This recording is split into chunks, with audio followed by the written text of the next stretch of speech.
Okay, continue. A proper position of shel rosh on the head. Regarding what is written in the Torah concerning position of tefillin shel rosh, that they should be placed between your eyes. So it says between your eyes. Our sages of blessed memory received the tradition from the Sinai that it does not mean literally between your eyes. Rather, it refers to the place on the head that is opposite. There is a direct line. There is an area between the eyes. So we're going to see. Commentary say this description given in all 4 passages that can contain commanded of tefillin between your eyes. But actually, I think Rabbi Reuven said. I heard in his lectures. So there is an eyes like in the brain.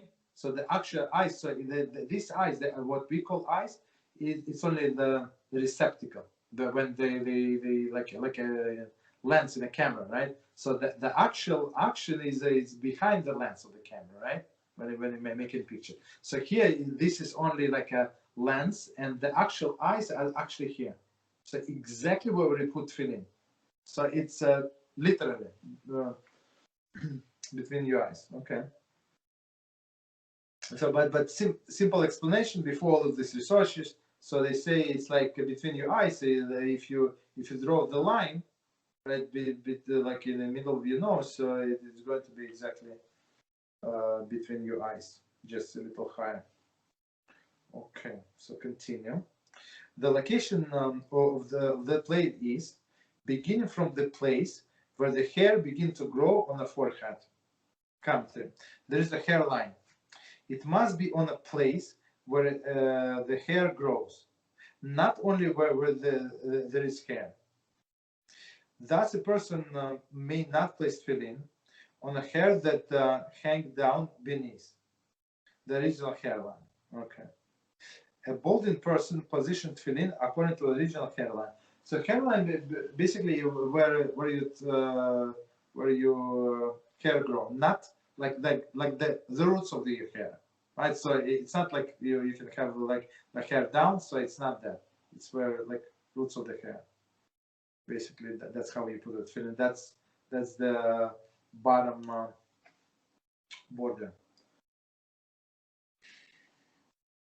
Okay, 1 second. And if somebody like if somebody does not have hair, right, in front, so balding person still he puts the way he remembered where the original hair were, and that's how he puts. So sometimes you see people they put a little low, but some of them, I mean, if they know, so they do exactly as what they're supposed to do. Okay, continue.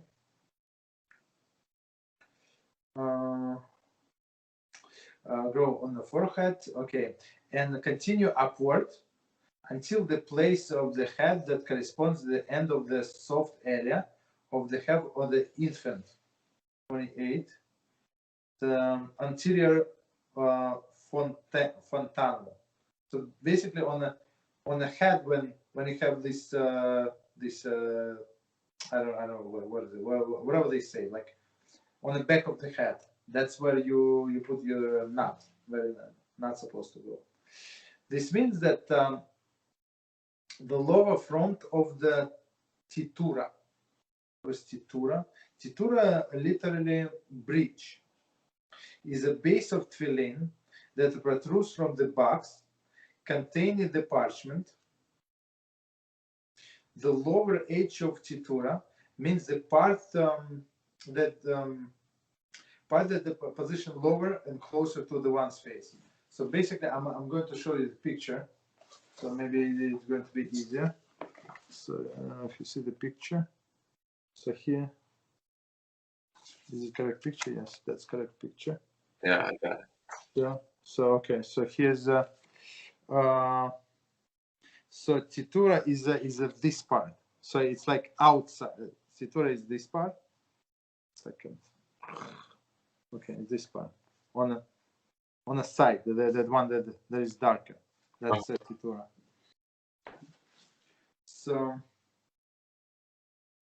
Mabarta is where where the strap goes. So meaning it's on a like other side, and Titura is that goes like this on this side.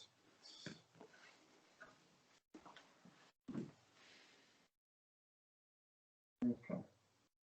This means that the lower than Titura should not be positioned lower than the place where the hair begins to grow. So basically, this part, the Titura, it's like I don't know, like even without all this fancy word, when the Tefillin has to end, right, where the original hairline is, basically. Should not be positioned lower than the place where the hair begin to grow. Okay, so begin to grow, not where the hair is. Like if you put his hair down, like a little longer could be, right? So it's not that. The upper back edge of the mabarta should be positioned higher on the head than the place that corresponds to where the head is infinitely soft. So actually, I thought it's in the back. No, it's they have here some kind of I don't know, like this soft spot right here. So you have to have this. It's a back of tefillin. We're talking about back to tefillin. Number 30. The mabarta derives from the word ma'avir, to pass through. Is a back section of tefillin through which the tefillin straps pass. It is extended from Titura. So Titura is where these passages are. The upper edge means the part that position closer to the top of the head. Okay, so basically, we got. I mean, it's not like the way I understand. It's not like you have too many choices. You have your tefillin, and it starts wherever your hairline starts, and it goes up wherever it goes up. So I mean, it just make sure that it's straight line, and it's not like you can do many adjustments. That's it. Continue. One must be careful, very careful, that the shell rosh be positioned in a proper place. For if even a small part of it is on a forehead, on a place where hair does not grow, there is below the hairline, or even if he placed it entirely on a hair, where the hair grows, but it is off to the side, and not positioned, there is directly above the area between the eyes, he had not performed the mitzvah, and he has recited blessing in vain. So let's explain, and then we read the commentary. So they say, so Kitzur said the person has to be careful not to do it too low. So like on your not on your forehead, it means too low, or it's crooked to one side. So basically, it's proper to have like small mirror. And sometimes in the shul they have many mirrors, like small mirror. You can check, or sometimes people have mirrors on the phone. Whatever you do is basically good. So make sure it's not too low. Make sure it's not too high. I mean it's above the hairline. It's that only hair, also not good. And make sure it's not crooked to the left or crooked to the right.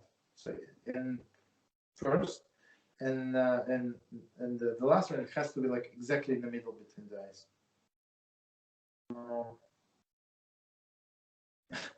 If he does not, if he did not do all of this, so basically he said the blessing in vain. 31. So I think that's my observation. With many people, they put it too low on their forehead. That's, I think, is the issue. The most like common issue. The Mishnah Berurah writes that for this reason, it is better that tefillin should be placed slightly higher than the beginning of the hairline. So just because it's slight, maybe. So that even if it sleeps exactly, he has fulfilled his obligation. One need not be concerned that it will be too high, since in a space where the beginning of the hairline until the end of the fontanelle, there is a room to put on two pairs of tefillin. So basically, so some people put two pairs of tefillin, right? Some Kabbalists. Okay. So basically, they say, of course, they put smaller tefillin, not what we do, but basically, it's enough room. Okay, so continue. The proper position of the knot. So when I was talking before, I confused it with the knot. Knot of the back of the shell rosh. The knot of shell rosh should be placed on a hat opposite the bias of the shell rosh. In the back of the bias of shell rosh, in the back, I'm sorry, one more time, I apologize. The knot of shell rosh should be placed on a hat opposite the bias of shell rosh. Opposite the bias of shell. In the back of the hat. So the knot, so here's you have shell rosh, and the knot should be on the back, like it should be like opposite, exactly opposite. So when you take your tefillin out, you adjust. If they most of the time you have to adjust, but if you need, so you have to adjust the knot be like on directly opposite. Okay. Second.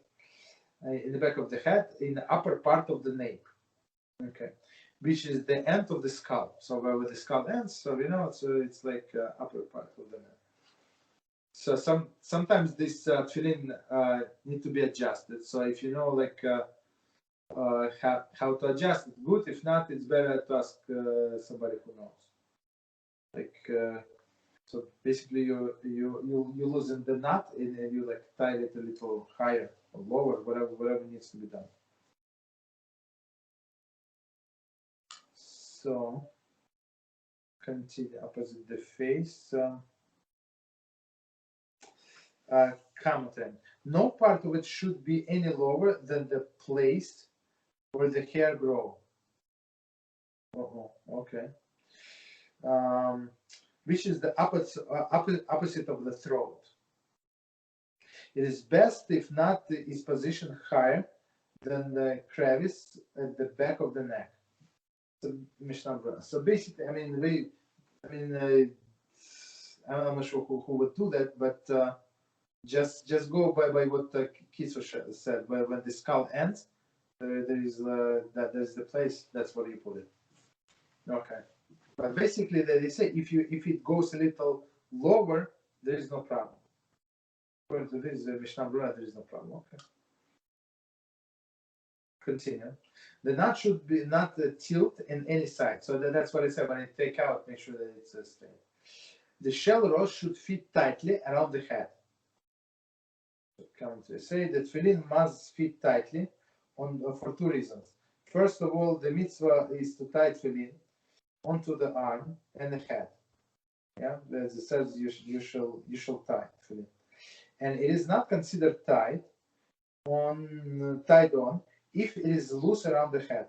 Second, if the shell rosh is too loose, then either the bias or the knot will certainly move out of the place. Mishnah Berurah. So basically, when you put so the tie when you tie it around the head, it's like you make it tight on your skull, right? That's what the tying is, and it has to be tied. Otherwise, it's going to move. Okay, as they say, no problem. So continue.